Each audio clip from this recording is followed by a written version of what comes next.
Welcome to the RV Park Mastery Podcast, where you will learn the correct way to identify, evaluate, negotiate, perform due diligence on, renegotiate, finance, turn around, and operate RV parks. And now, here is your host, the fifth largest owner of RV and mobile home parks in the U.S., Frank Rolfe. They say there are two givens in life, death and taxes. Now, RV parks, they don't die, but they do have tax returns. And there's a whole lot you can tell about the tax returns and the access to the tax returns when you're looking at buying an RV park. This is Frank Rolfe, the RV Park Mastery Podcast. We're going to talk about tax returns. Now, what is a tax return? Income tax is a federal law where each year, every person who makes over a certain amount of income and every business over a certain amount of income has to file a tax return. And that tax return tells how much money they made, which typically corresponds with payment of some kind of income tax.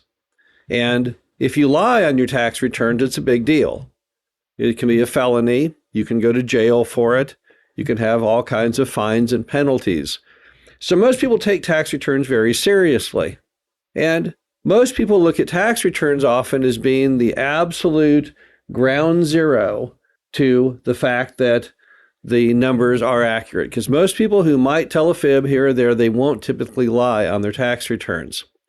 So when you're looking at buying an RV park, one of the questions that you ask of the seller is, hey, can I see your tax returns for the last 3 years? Now, this is not something that the buyer is doing in the absence of any other rules and regulations, because most lenders are also going to want to see the last 3 years' tax returns. And they do that because they feel like a seller might lie or fudge the numbers a bit on a standard profit and loss statement, but most people are not crazy enough to lie on their actual federal tax returns. So they look at the returns as being an affirmation that the numbers are in fact accurate. Now, some sellers will happily give you the tax returns. They'll say, here are my last 3 years' numbers, and you'll get the tax returns. The tax returns will often match up to what they gave you as profit and loss statements. And you'll provide that to the lender, and the lender will be very happy and say, these are the tax returns. We can now, check mark that box on your loan application. And yes, the numbers do look in line with what you said, and that's all great. But what happens when it doesn't work that way? Let's first start off with a scenario where they won't give you any tax returns at all.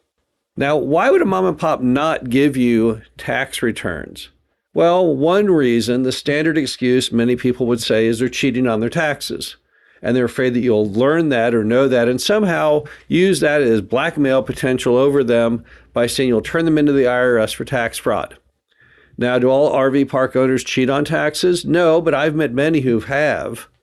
I've met individuals who collect all of their rent in cash, pay all of their bills with money orders, and then report a ridiculously low amount of net income to the IRS. Maybe with a big old RV park, they might say they only make $1,000 a month when in actuality they might be making $10,000. So that's one possibility. But there's another possibility, which is that the tax returns just are completely erroneously inaccurate when compared to the profit and loss, and they won't support the numbers that they're giving you.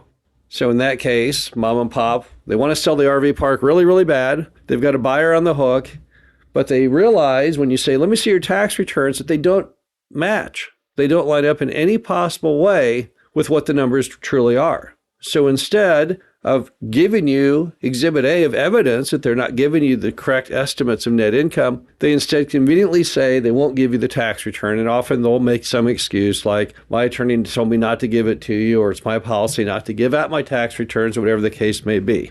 Now, when that happens, initially you have to push back and say, look, I have to have the tax returns in order to get the loan, because with many lenders, the answer is that you must. So you can then just segue from that and say, well, if you don't have tax returns that I can use, then I guess you're going to carry the financing, right? Because I can't get a loan without the tax returns. And often that's a handy tool, because the truth is that if you can't get the loan without the tax returns, they really have no choice but to carry the financing, or you can't buy the RV park. So that's a really good lever, a good tool to try and force a seller financing situation, because seller financing is, in fact, the best way to finance an RV park. So sometimes not having the tax returns is a good thing because it's a tool for you. But let's assume that they won't. They won't carry the financing. So now, can you go to the bank? Can you get a loan on an RV park in the absence of tax returns? Well, the answer is maybe. You may have a lender who will do it without the tax returns because he sees the property, you're buying it cheap enough that he has confidence that it's worth at least 70% of what you're paying or 80% of what you're paying after your down payment. So it is untrue if someone says it's impossible to obtain debt without a tax return, but it certainly makes it much more difficult. It also makes it much more risky for you, the buyer, because you don't really know exactly how much money it made. Now, one way you can try and figure or guess about the occupancy and if the revenue is true or not is to look at byproducts of people having RVs in the RV park. And one great byproduct of that is the use of electricity. Now, we all know that RVs in RV parks typically want to plug into a power source. And from that, we all know that we can make a rough estimate of what an RV would cost per day in power use. Sure, it's a ballpark. It's very rough, but it still is very beneficial to the buyer. You can then take that number, that byproduct of use, and you can see how many units of that fit into what the power bill is each month. And that will tell you exactly how many days of RVs were there. You can then take that times the rate, the daily rate, the weekly rate, the monthly rate, whatever the case may be, just pick a number, and you can get a pretty rough idea of how much the revenue should have been, and then you can match that against what the seller told you. So in that manner, you can kind of get a rough idea, right? Because if an RV was in that space, it had to use a certain amount of power. If there's no power used, if the power bill was zero for the month, then you know there was nobody in the RV park. If doing what I'm telling you gives you, let's say, 40 units, that means there were 40 days of RVs total in there. And let's say the price is $30 a day, then they should have revenue of $1,200 for the month. But if they tell you they have 7,000, it's clearly wrong. So we can try and extrapolate. We can kind of guess in that manner of what the revenue should be, even in the absence of tax returns. But the bottom line is that the tax returns are kind of an essential item. Now, what happens when you get the tax returns in due diligence and they don't match to the P&L, which is correct? Well, I would say you have to go by the tax return number.